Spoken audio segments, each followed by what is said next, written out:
Ndenge to kobeta mino masolo. En ce moment, bazali na Burundi. Qu'est-ce qu'ils sont allés faire à Burundi? Ba kimi guerre. Déplacé. Ba misu soupé. Ba se retrouver na Tanzanie. Na momo to beta masolo. Mais yoka témoignage ya mwana Goma moko. Pendant que boyoka ki marche là ko sala malobi. Ndeko wana quand même a eu courage à s'exprimer pour attaquer les Congolais la situation aux zones de Kanango. Alors Biboy, je m'appelle Emmanuel, je suis Congolais. Nous sommes tous frappés par la crise ici à Goma. Nous rentrons à la maison sans même de l'eau. Les banques sont toujours fermées, tout comme l'aéroport. De quoi dans le Biboy? Si le banque et l'aéroport rouvraient, nous pourrions réellement être sauvés. Avant l'occupation de M23 AFC, pendant le fête, il y avait de vaches. Alors, il y avait de vaches dans le boucherie. Aujourd'hui, nous mourons de faim. Témoigne Emmanuel, habitant de Goma, interrogé lors de la marche imposée par le rebelle. Papa Owen Bokalobi qui contrôle Bukavu. Tokokoma na likambo Bukavu wana. Tokoma tozelana no molota silisa idée et puis nous allons parler de Bukavu et de Saké. Voilà, je pense que ndeko outi koyoka moko ya témoignage ya bana ya Goma parce que ba témoignage yango c'est belé oyo bazali ko témoigner awa kolela na bango. Oni neze na bango. Ils ont d'abord refusé l'ouverture à l'aéroport de Goma. Vous savez bien, c'était décidé, l'ouverture à l'aéroport de Goma. Il faut d'abord que l'aéroport de Goma soit Fungwama, et puis ils ont suivi l'ouverture à la banque. Parce qu'il y a des Congolais qui s'opposent à la banque. Non, soyez posés, soyez calmes. Avant que la banque Fungwama, l'aéroport ne soit Fungwama. Et il n'y a que la RDCD et qui soit la décision, il y a ouverture à l'aéroport. Alors comprenez que, bango soki ba boya, ils savent pourquoi Baoboya. Parce que quand on a ouverture, l'aéroport de Goma, ils appellent départ. Mais l'aéroport de Goma est par force. Nous vous disons, par force. Alors, la déclaration, ils ont compris qu'ils se sont tirés les balles dans le pied. Ils ont organisé la marche. Les Congolais vont profiter. Ils se sont exprimés, pour transmettre un message. Oyo etamboli mokili mobimba. Bandeko ba Congolais tobeta lisolo sko ya Bukavu parce que l'information nous a été parvenue ce matin ici. De la même manière, basali na Goma, de la même manière il vient de faire na Bukavu. Voilà. Mais pendant que bazo sala ba magam na bango ba marche na Bukavu, les Wazalendo les a surpris. Ah, tout le monde que ça soit Bukavu, que ça soit Saké, et ça Pessimbois, ça brille.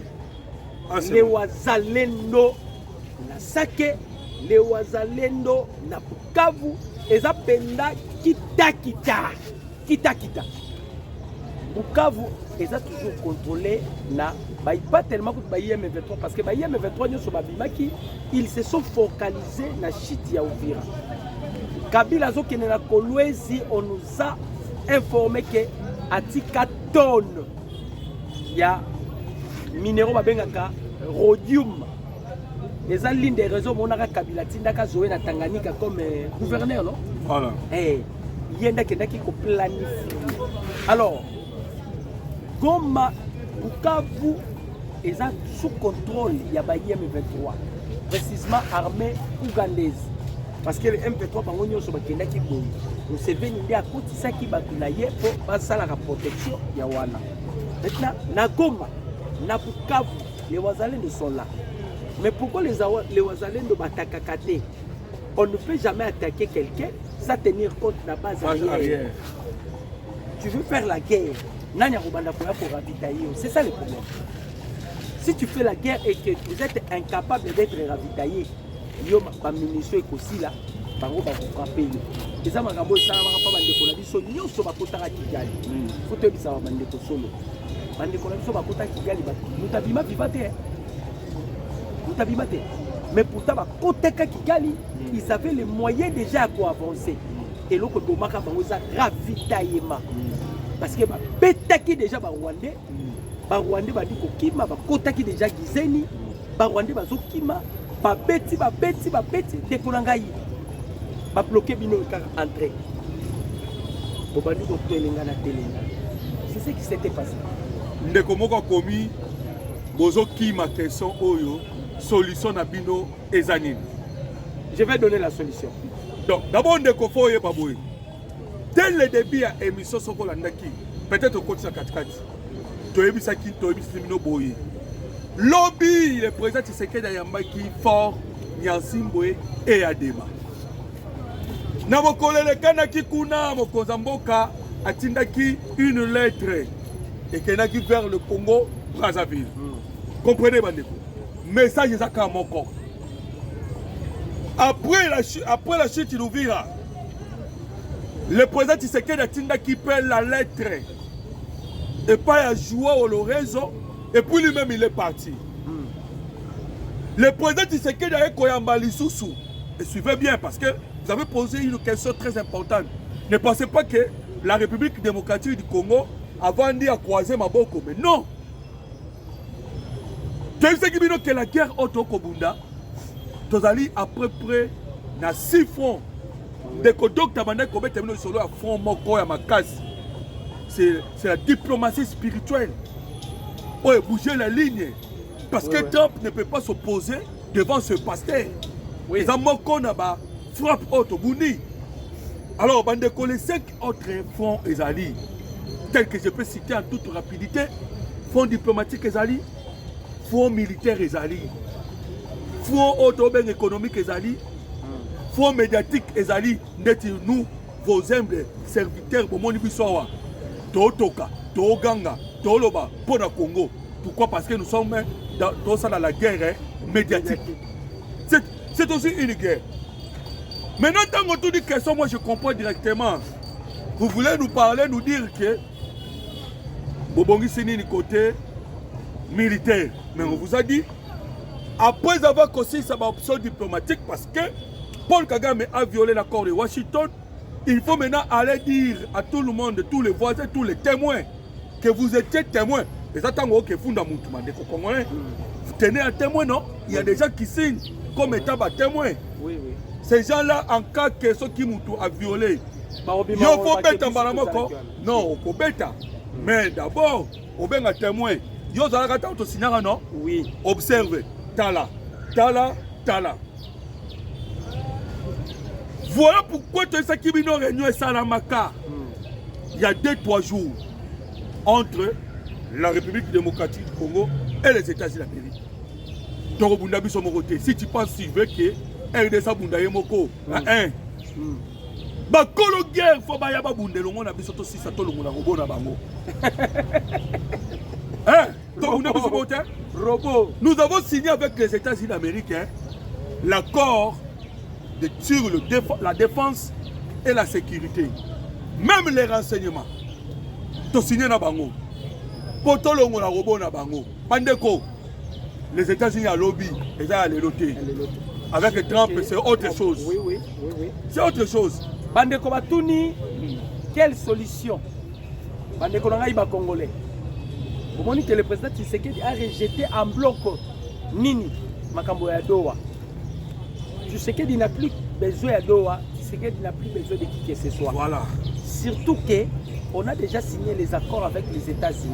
Bandeko, quand on dit que les Américains va pécifier à Val que tout se défendre. Mais on a 4 Makambunyo sont. Normalement, le président Tshisekedi n'a minitoyo. Doit la 4 ya planifier. Nous planifier kaka pona ovirate. Nous planifier bamboko esengeli to libérer. Entre autres Babunakana, Goma, Babuka, tous les Est. Alors, ezana ba mitu oyo soke kueyi bato wana musu ba obunda te na place ito frapper bato vaut mieux chercher à faire tomber ba tête wana ya minene. Voilà Pourquoi na buto betela bino lisolo Kabila pourquoi Kabila s'est intéressé directement à la passeport de Swaziland. À Bandaï Kotam, à quel même la Congo Brazzaville. Ça veut bien que Kabila a épine na kati ya likolo. Si je permets à recevoir Kabila, lobby Kabila voyez koko mama be ponanga. Oh yo kakuta Museveni a tombokeli parce que les ADF ils ont cité le nom de Joseph Kabila. Ba payer Belé ne veut pas de Joseph Kabila. Pensez-vous que Kabila ne manque pas de l'argent? Kabila a de l'argent. Mais le problème est que les gens voient comment est-ce que les États-Unis ont la République démocratique du Congo. Et ça l'histoire qu'on combattait. Paul Kagame yé moko outi ko signer accord à Zongi alobi que le Rwanda était ciblé na ba koro. Bande le Rwanda abenga un accord za magui parce que le Rwanda était ciblé. Il Paul Kagame dit à Zolo bango. Ah tout le monde accord za mystique Rwanda zaki ciblé l'accord. C'est Paul Kagame qui a dit. Et c'est ce qui a poussé Kagame. Et Mouto a ciblé Kagame tout chaud. C'est Emmanuel Macron. De la même manière, il dit Kagame Kota Goma Mutarosimba Yote, Kota Bukavu Mutarosimba Yote. Et il pensait que Kagame a rencontré l'Issoupe ou Vira après qu'on signe accord. Tant que Kagame a monné Yindelié, il voulait se défendre. Oh non, avant même que signer accord, tout ça qui déjà dans le conflit.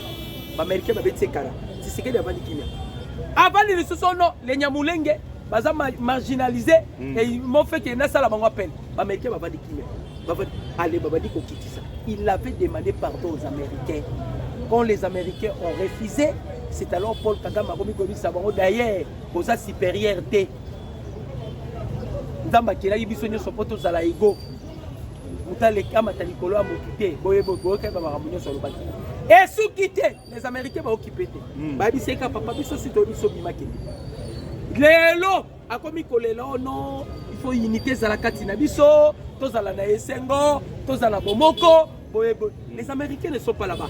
Basi ba yebisa ki papa et topesi yo badati. Ce qui est le 1er janvier yo zala Congo, tokotala na biso na yo na nyekela yo.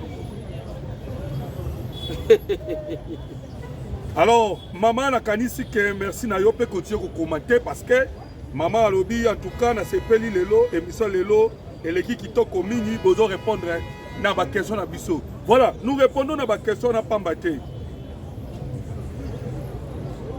Tu répondre à la question parce que nous voulons en sorte que le travail que nous faisons, les Congolais comme na koyeba situation en Mboka na bango.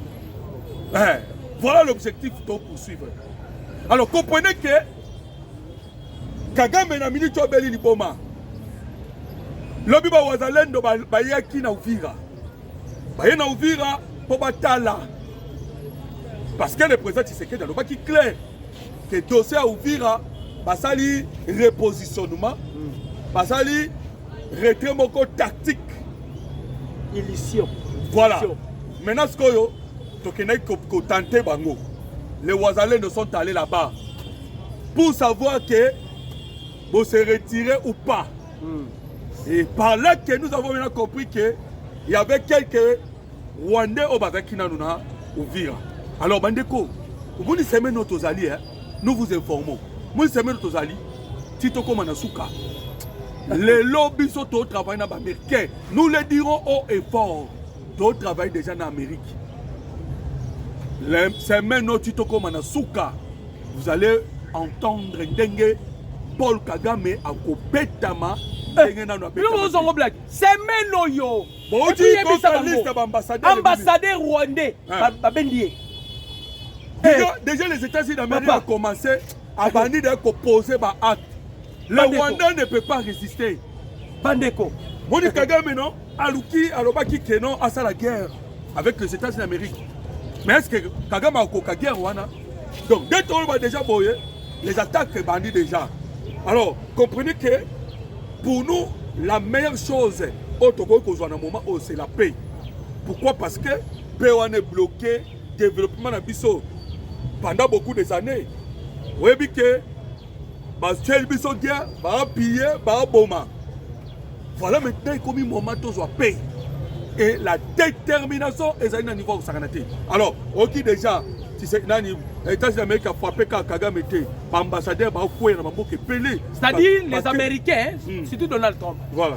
Abandi ko déguerper maintenant tous les ambassadeurs qui ont travaillé avec Biden. Voilà. Parce que Donald Trump veut maintenant changer l'histoire des Américains. On a fait ça aspect pour les États-Unis d'Amérique. Surtout qu'ils ont récupéré les coffres forts.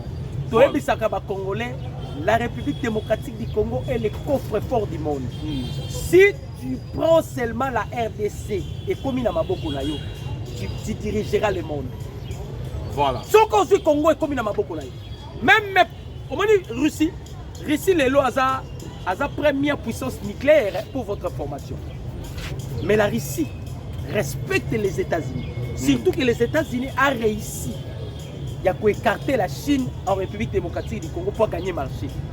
La Russie sait bien qu'il peut bénéficier derrière les États-Unis d'Amérique. Mais les autres, ne comment comme le bisso, docteur, match d'abord là-bas, c'est la victoire écrasante. Ah oui, oui. Là, nous sommes du cœur avec les léopards. Congolais.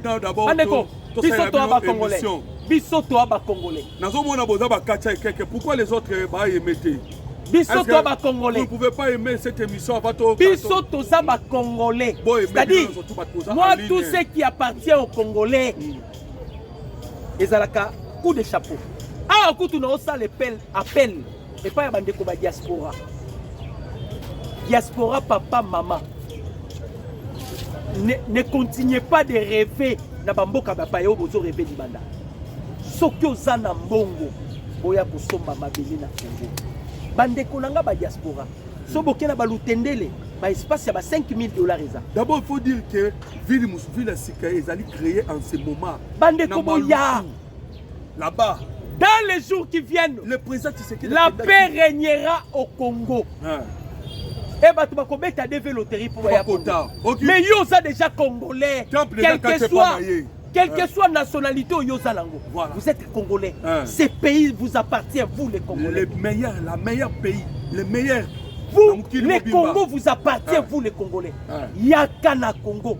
Bien que tu vis en étranger aux États-Unis, Yaka somba mabele na Congo.